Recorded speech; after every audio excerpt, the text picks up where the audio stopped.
O Lucas descobriu o câncer 2 meses antes de fazer 8, ele tinha 7.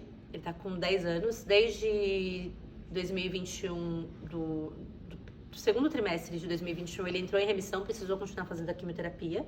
Ele brinca, ele corre, ele é uma criança normal. Todo paciente oncológico exige acompanhamento durante o resto da vida, né?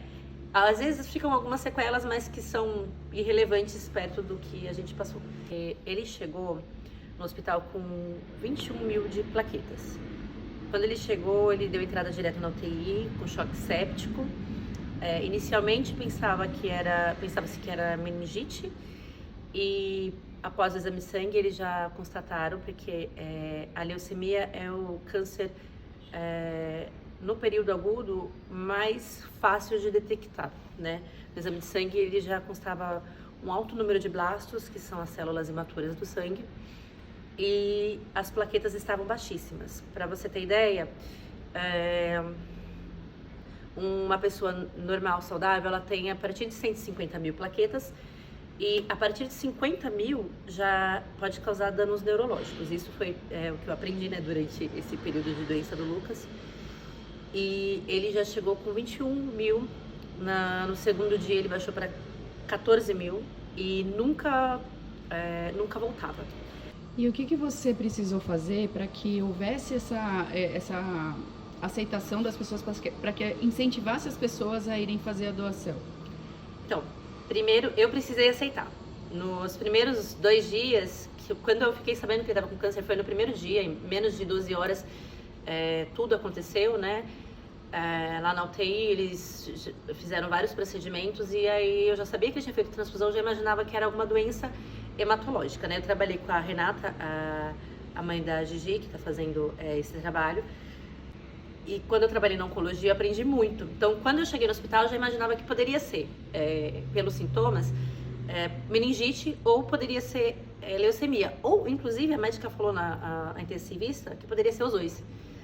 E eu não queria falar que meu filho estava com câncer, não queria contar para ninguém. A gente foi transferido de hospital, porque ele precisava ir para uma referência de oncoped.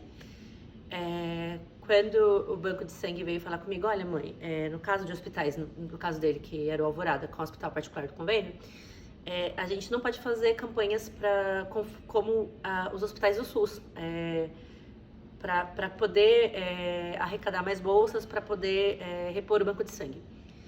Então a gente precisa dessa ajuda voluntária de amigos. E eu não queria contar. Assim, quando você sabe que alguém da sua família, ou imagina até quando a pessoa, né, descobre que está com câncer, é muito difícil você aceitar isso.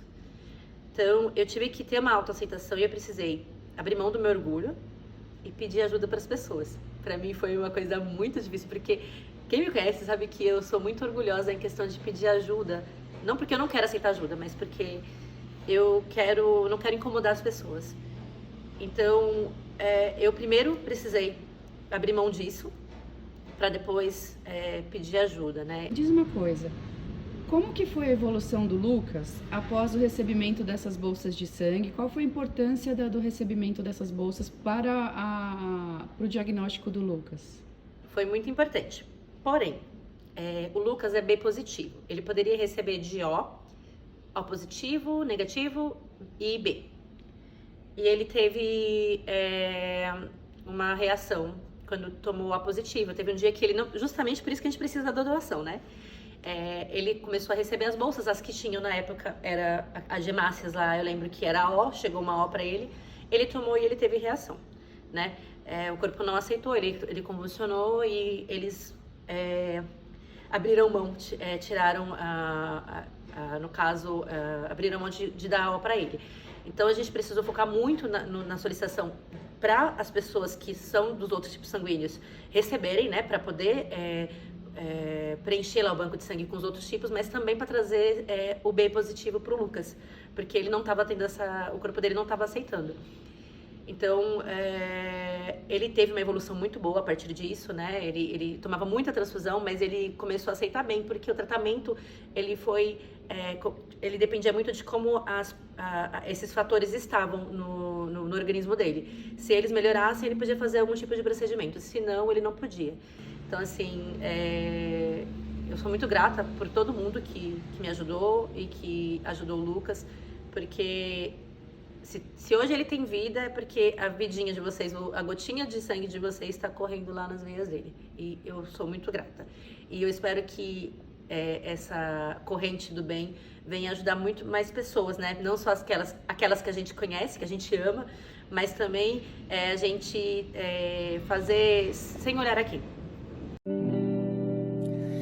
Pai, eu quero te amar, tocar o teu coração e me derramar aos teus pés. Mais perto eu quero estar, Senhor, e te adorar.